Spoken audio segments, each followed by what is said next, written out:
Experiencing content. Yeah, it's time to do another one of these. Wake up. Come on. Yep, that's you. That's right. Do it. Come on, another video. So today, I wanted to help one of my favorite human beings on planet Earth, my hero, and I guess idol for game design and game philosophy and games, Ken Levine. Ken Levine has been in the industry for basically forever, and he has made amazing, incredible, great, all-time classic, fantastic video games. A lot of them are like unbelievably brilliant, and some of them are my favorite games of all time. Bioshock and Bioshock Infinite, and I really, really, really am intrigued by everything he does and touches, every podcast he is on, every time he gives a GDC talk, anytime he does anything, I'm there. I will follow him to the ends of the earth. He can do no wrong in my eyes. And so I'm so intrigued and invested in whatever he's working on next, which is this mystery project he's been doing for like at least now it's almost 3 years, and doesn't have a big team. I don't know what the budget is. Have no idea what it's about or anything. The only thing we know is that it is apparently going to be very different from what he has done before. In a particular sense, I guess there is a sort of quest he is striving to go on. There is a goal. There's a problem he's trying to solve, and that is detailed in this GDC talk he gave about what he wants to do with his next game. So let's run the clip. So it's our initial scratching in there to try to figure out a way to really make player-driven, these are the key words, player-driven, replayable narrative.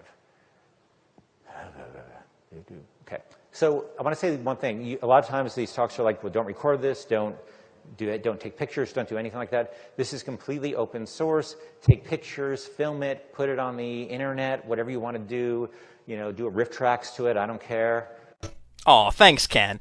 So yeah, so he does this hour-long talk about trying to create this replayable, single-player, narratively driven game, and he goes into Lego pieces and building blocks and using examples from other games, and I really want to help Ken. Secretly, I want him to hire me, because I really desperately want to work for a genius. So please, Ken, watch this video, and let me help you help me make your next game. I want you to crack the code. I want you to make a game that is single player and insanely replayable, and is narratively driven.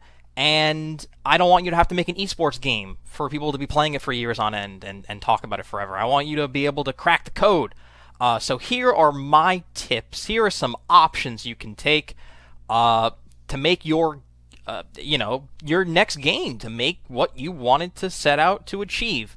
Now again, if you want to invent a new idea, go for it. I'm sure you are capable of that while writing screenplays and doing TV things and making games. But here are some alternative options from other games you can sort of cherry pick from, and I'll sort of list them out, and then give me a call, we'll talk through it, and then I'll fly myself in, and then you can have me clean the bathrooms. I don't care. You can hire me as a janitor, please, anything. So option one, just have an insane amount of content. Just so much content, people can never get through it. An example of this is a game that I've been playing for years now. I have several hundred hours in this game, and I have not scratched the surface on unlockable characters and items and enemies and stages. And that's The Binding of Isaac, which is a roguelike that uses RNG, or random number generators, and randomizes literally everything. And there's just an insane amount of content, and you really, really, really have to play that game almost infinitely to be able to unlock everything, unless you're just godlike at it. So that's option one. Just fill your game with so much crap, whether it be good or bad, that people will never be able to touch the surface, the tip of the iceberg, and they'll have to play it forever. Option two is to rip off Dark Souls. And I know that Dark Souls is a game that has been talked about to death and analyzed to death, and there are plenty of people in the game development industry and community who essentially just rip off ideas from that game wholeheartedly. So you could just make a Dark Souls game. Tons of in-game progress to your character, whether it be leveling or collecting items or new game plus, making different kits, different builds, different weapons, and different armor sets, and exploration and secrets and collectibles and optional areas and boss fights. That game is almost the perfect template for how you want to make a replayable single player game. Now, narratively driven, not quite so. There are a lot of really cool, nifty environmental storytelling bits to Dark Souls, and there's a lot of like hints at things, and it sort of lets people sort of put it all together, the pieces. But I'm sure you could add upon that. You could totally make that game not a Bioshock 3, but whatever the hell next thing you have an idea for. So option 2, rip off Dark Souls. Alternatively, sort of an option 3, is instead of ripping off Dark Souls, you can sort of go in a different direction. You could sort of take a lot of influences from Dungeons and Dragons, if you're not into video games, or Dishonored 2, which is a game that I am playing for the second time, mostly because there is a second character with their own story, their own set of dialogue and voice lines, a new voice actor, and replaying that game again, first as Emily and second as Corvo, and doing it on a different difficulty with different powers, that's a definite surefire way to get people to replay your game and go through a different perspective through the narrative. Again, there's a lot of stuff that you don't really have to change. NPCs dialogues, main quests, side quests. You can keep a lot of that stuff very similar if there's a particular set of goals you want your characters to go through, like Emily and Corvo want to murder everybody in Karnaka and Dunwall, but you could just do that. You could sort of take a D&D approach to having people sort of have multiple reasons for playing, have multiple characters to play, really flesh out each person you're playing as. That's also an option. Option 4, create a world that is so much fun to be in, I will go out of my way to replay it for the rest of my life. And also included in that is add the greatest music any ears can ever receive. Any person can listen to music, but make somebody want to enter a world and listen to a soundtrack as good as Super Mario Galaxy or Katamari Damacy. Now, of course, I've brought up Katamari Damacy in literally every video I've ever made, but there is a reason I want to return to that series, and I don't care how old and rote the gameplay can be over years and years of it just sort of being the same game. It never gets stale to me. It never gets repetitive, including the Mario games. Like, I want to go back to those worlds. I want to go back to the Mushroom Kingdom so many times because it is not only just sort of nostalgic and familiar, but the mechanics are so sound and the world is so much fun to be in and amazing, and the music is just so fucking good that I will go out of my way to just, at any point when I need to pick me up, I'll go back and I'll just replay an old Mario game or an old Katamari game. Now, again, that's a little harder to do with a small team, create a world and create music that is all-time good. But that's an option for you if you want to do that. So, there you go. Just rip off Nintendo and Mario, I guess, is an option? Maybe? Option 5 is sort of taking a lot of ideas from the Fallout series, and I know that game is open world, check, has a ton of side quests, check, walking very slowly across a huge world, double check, but you could do a thing in Fallout where obviously the narrative is very dynamic, so you can go out of sequence and you can murder different people and other sort of branches will pop up. That's all sort of discussed in your GDC talk, but you could do a morality system. You could really play with being good or evil or being right in the middle, neutral, and I feel like that's the most important thing, is letting you know where you stand, letting the player totally pick and choose what way they want to go, if halfway through they have a come-to-Jesus moment, or halfway through they just feel like being evil, or if they just want to stay neutral. The Fallout, well, I was going to say the Fallout series, but especially 3, because they got rid of it in 4, but Fallout 3 in particular, which is the best Bethesda game, you heard it here first, folks, That game did morality better than any other game, better than Fable and better than Mass Effect. So you could totally make a very endless replayable, narratively driven single player game, making your character go through the highs and lows of morality. You could really make them choose to have themselves an arc of redemption or corruption, and do it in an interesting manner. I feel like that is totally achievable. So there's another option, is ripping out Fallout 3, one of the greatest games of all time that is basically replayable forever because of how many options there are.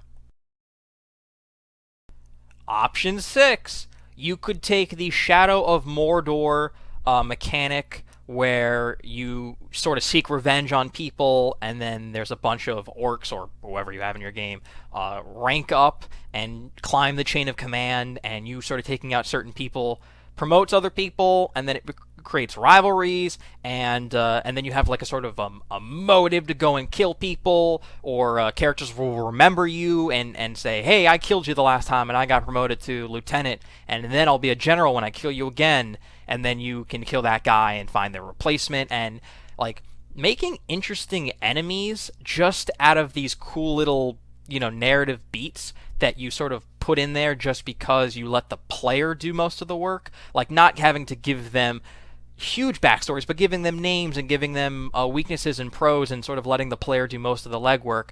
I can't fucking believe no one stole that idea from Shadow of Mordor since. That is such an ingenious idea. I really would have expected it to show up in an open world game by now or something, but no one has touched it, and they haven't made Shadow of Mordor 2 yet, or at least announce it. So just do that. Holy shit, that's such an easy thing to do. Option 7 is to break your game up into little downloadable bite-sized chunks, and make it episodic, so you really lengthen the game by adding levels and objectives and really cleaning up the game and listening to feedback and sort of making it a drawn-out sort of TV show-like thing, akin to the most recent Hitman game, which a lot of people really love. And that game really does it through its stealth mechanics and doesn't really do it through the narrative mostly. I mean, it gives you, a reason and an objective and who you're killing and why and stuff. But I like what that game is doing, and I feel like there's an opportunity to really pick up the slack in terms of narrative and totally make a television season out of playing a game. That will make your game super replayable and have legs, especially if there are options to do each mission or each episode in different ways, sort of like the Telltale games, which, different dialogue trees, hard decisions to make, killing different people in cool locations around the world as a hitman. Just a thought. You could just do that, But whatever, up to you. But that's another option for you, Ken Levine. Option 8. Make your game like the Stanley Parable, which is literally a super long game, not because it is one linear story that takes 12 hours to beat. It is comprised of a gazillion different branching paths, and that adds to the length. And it makes you go back and literally redo that game, because each one of the sort of little segments is only about 5 to 10 minutes, but there are so many 5 to 10 minute sort of chunks to it, and you have to sort of keep breaking left or right at so many different paths throughout that game that it really adds legs to it. So you can make a game that it adds and expands to that idea from the Stanley Parable, and just make your game filled with so many of those that there are literally dozens and dozens and dozens and dozens of ways to finish it, and it makes you go back and just try to do it again, sort of like in pachinko when the ball sort of falls between the pegs and it just bounces one way or the other, and there's so many different sort of endpoints that no one person could have the same sort of ending as you, because you chose the path, you chose the options. Now you could also make your game super funny like the Stanley Parable. I would love that, because that's one of the funniest games ever made. You could also do something similar to Jazz Punk, where you allow people to go through that game again with a commentary track and sort of poke at all the dumb jokes and all the stupid gizmos and gadgets and little side gags and stuff. That is an option if you want people to really go back and sort of go through the game with different added layers of perspective. Just create an insane amount of cool options like that. Now, option 9 is a cop-out, because it's essentially making your game a sim. Now, I know that at the beginning of your GDC talk you said you didn't want to do that, because even though they were your favorite games ever, that is not necessarily the best way to do narrative games. That gives the players a lot of choices in how they construct the world and destroy the world, and you're sort of a god perspective, and you get to click and play with all the minutia like Civilization or like Roller Coaster Tycoon. But you could do that, and you could really just jam in as much narrative as possible and outdo those games, because the fun is making the narrative out of the weird theme park I create and naming all the stupid shit. And they give you like really, really, really simple goals. Like, so the tasks you're doing are simple, and you sort of make the fun out of it the only way you can, which is sort of, trapping people in the park and killing them and charging them $10 to get into the bathrooms. But I feel like the sim space can really, really gain forward, momentum-driven, great writing. It's just like a narrative that just like totally outdoes the, okay, you got 10 years, build a civilization. Because that can only sort of get you so far. Option 10, create an AI director that builds and customizes and changes the game and the world and the narrative around you as you're going through it to suit your needs or to suit the player and their style, a la Left 4 Dead. Left 4 Dead was an insanely replayable game, and it only had like 4 or 5 campaigns, but you went through those campaigns and the paths were different, the enemy placements were different, the items were different, the sort of rhythm and the cadence and the flow to different encounters and the way you went through each of the campaigns was never the same twice, because there was an AI director constantly adjusting to you. And that is really cool. That makes your game very replayable, and there's absolutely no way you can make a story any dumber than zombies invade, march through them to somewhere, and then the somewhere ends up not being anywhere. Then you gotta start it all over again because your bus ran out of gas or your plane crashed or fucking whatever. A lot of lazy storytelling in zombie games and movies and TV shows and comics, because it's really easy to do. But that's an option for you if you want to be like Valve. Or you could just take up Valve and say, hey, let me make Half-Life 3, and then boom, you're done. Option 11, add as much loot to your game like Diablo or Borderlands 2 as possible, and make people replay that shit because there is so much loot. And then you can start to write around the loot. You can add loot to the narrative, and you can make stories about the loot. It doesn't have to be a gun. It could be whatever you want. But there is absolutely nothing that is played more and more and more and more over the years than Diablo 2. I know so many people who go back and play Diablo 2 because that loot grind is so addictive. Our stupid monkey brains enjoy the pleasure of ones and zeros popping up and saying that they got a legendary item when it doesn't exist. People love that shit. It's like the lottery or a slot machine, and people will give their money to these games.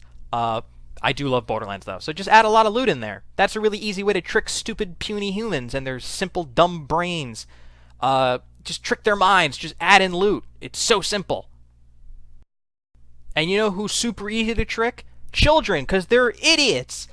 I don't know, you could, like, create a game and then split it into 2 with very minor differences, and then release the 2 games at once, and then make children catch something. I don't know, monsters. Just make 700 to 800 monsters that fit into their pockets. Wait. Where have I heard that idea before? What game did that already? I don't know. And finally, you could just make a game like Bloodborne that has a lot of the elements I have mentioned beforehand, but you have to replay it not because of the narrative necessarily, but because you're mastering the combat. You are mastering the game. You are going back and you're playing that game over, not just to experience all of the content, name of the show, but to really, really master something. Master the narrative, master the mechanics, master the world, master the enemies. I feel like Bloodborne whether it be PvE or PvP, like you go through that game and you have to learn to be good, and it teaches you to be good, and by the end you are good, and you are a master of that domain. And Bloodborne is a great way to make a single player game very replayable. Now, you could just essentially rip off Metal Gear Solid 5, which to me is one of the best games ever, and is one of the most replayable single player games with a ton of narrative in there. And that game takes elements from all the options I've listed. All the games that I mentioned have some sort of a little hook that Metal Gear Solid 5 sort of took from and used. And that game is like the perfect single player game to just get good at and replay, and the world changes around you, and like all of the things that I have listed, I feel like bits of them are in Metal Gear Solid 5. So I guess ultimately what I'm saying is, Ken, you can either figure this out your own way, or you can just make one of the best games ever. And simply by making one of the best games ever and making it single player, you have achieved the goal of making the most replayable single player game. Just knock it out of the ballpark, like Kojima did with Metal Gear Solid 5. So there you go. That's it. I hope I have helped you, Ken. Follow me on Twitter at Jared Russo. And I hope I've been a help to you and anyone else who happened to have watched this video, but I really made it for you. I made this personally to you because you've brought so much happiness and joy to my life, and you've opened my eyes. You lifted a veil over my face where I was not seeing the whole world, and now I have. And I really want to help you out in the only way that I can, which is to make a fucking long-winded video on the internet and put it up and hope that you watch it when you're eating lunch during a lunch break. So there you go. Thanks.